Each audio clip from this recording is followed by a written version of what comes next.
முக்கிய செய்தி ரூபாய் 28 கோடி செம்மண் குவாரி முறைகேடு வழக்கிலிருந்து முன்னாள் அமைச்சர் பொன்முடி விடுவிக்கப்பட்டிருக்கிறார். முன்னாள் அமைச்சர் பொன்முடி உள்ளிட்டோரை விடுவித்து விழுப்புரம் நீதிமன்றம் உத்தரவு பிறப்பித்திருக்கிறது.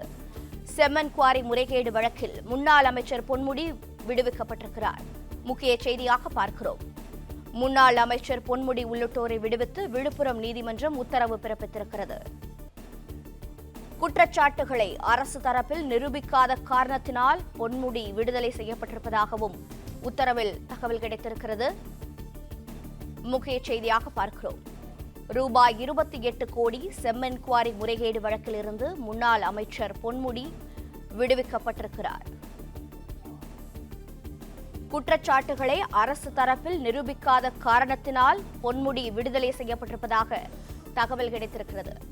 விவரங்களை செய்தியாளர் ஜெயபிரகாஷ் விவரிக்க கேட்கலாம். ஜெயபிரகாஷ், வணக்கம். இந்த வழக்கின் பின்னணி என்ன? குற்றச்சாட்டுகளை அரசு தரப்பில் நிரூபிக்காததற்கான காரணம் என்ன?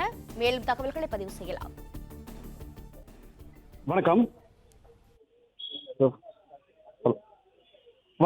2006ஆம் ஆண்டு முதல் 2011ஆம் ஆண்டு வரையிலான திமுக ஆட்சி காலத்தில் உயர்கல்வித்துறை மற்றும் கனிமவளத்துறை அமைச்சராக பொறுப்பு வகித்த பொன்முடி தனது மூத்த மகனான கௌதம சிகாமணி மற்றும் உறவினர் பெயரில் விழுப்புரம் மாவட்டம் வானூர் அருகே உள்ள பூந்துறை கிராமத்தில் செம்மண் குவாரி குத்தகையை எடுத்து நடத்த அனுமதி வழங்கி உத்தரவிட்டிருந்தார்.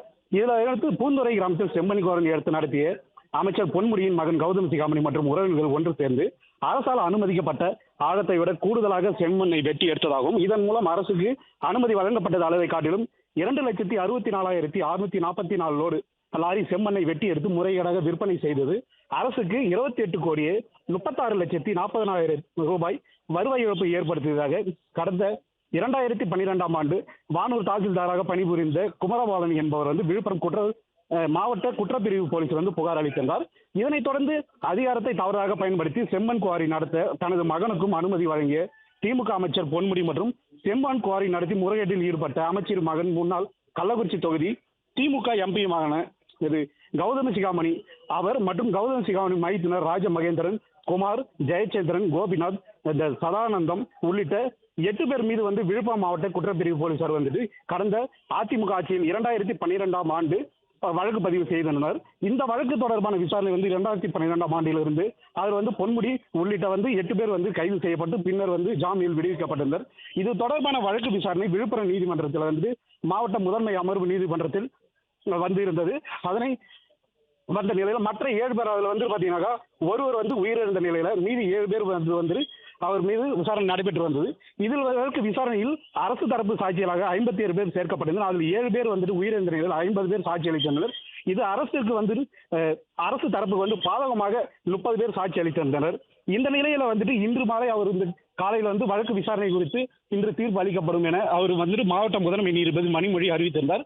இன்று காலை பொன்முடி உள்ளிட்ட 7 பேர் மீது பார்த்தீங்கன்னாக்கா இன்னைக்கு காலை ஆஜராகின நிலையில இன்று தற்போது அவர்கள் மீண்டும் 3 மணிக்கு ஆஜராக வேண்டும், தீர்ப்பு அளிக்கப்படும் என தெரிவித்திருந்தார். இந்த நிலையில தற்போது 3 மணிக்கு ஆஜராக நிலையில அரசு தரப்பில் வழக்கை விசாரித்த இறுதி தீர்ப்பு அளிக்கும் போது மாவட்ட நீதிபதி மணிமொழி அரசு தரப்பில் குற்றம் முழுமையாக நிரூபிக்கப்படாத காரணத்தினால் விடுதலை செய்வதாக தற்போது 7 பேரையும் விடுதலை செய்து உத்தரவிட்டுள்ளார்.